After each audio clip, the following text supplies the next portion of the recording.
August 1920 रोजी doctor लोकशाहीर अण्णाभाऊ साठे यांचा जन्म झाला. सांगली जिल्ह्यातील वाळवा तालुक्यात वाटेगाव गावी अत्यंत गरीब कुटुंबात तुकाराम भाऊराव साठे म्हणजे आपले अण्णाभाऊ साठे यांचा जन्म झाला. आईचे नाव वालूबाई व वडिलांचे नाव भाऊराव साठे होते.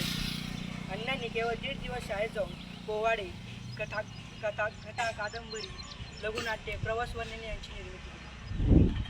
अण्णा ही कधी कसली नाही, कारण निराश हे तलवारीवर साचलेल्या धुळीसारखे असते.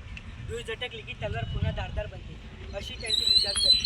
अण्णाभाऊ यांची मुंबईची लावणी माझी मैना गावाकडे राहिली ही अविस्मरणीय आहे. जग बदल घालून घावं, सांगून गेले मज भिंभरावं, हे आंबेडकरांचे गीत अण्णाभाऊ साठे यांनी गायले. ते खूप गाजले होते. अण्णाभाऊ साठे यांनी छत्रपती शिवाजी महाराजांचा पोवाडा रशियामध्ये जाऊन गाणारे हे पहिले लोक ठरले. अण्णाभाऊंनी वयाच्या 14व्या वर्षी खाणकाम, गिरणीकाम असे कामे केले.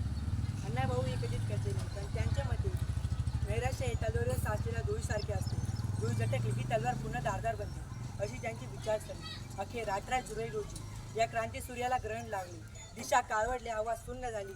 आकाशातला एक तारा खळखळ निखळला. गरिबांचा वाली गेला, जनतेचा पिता गेला.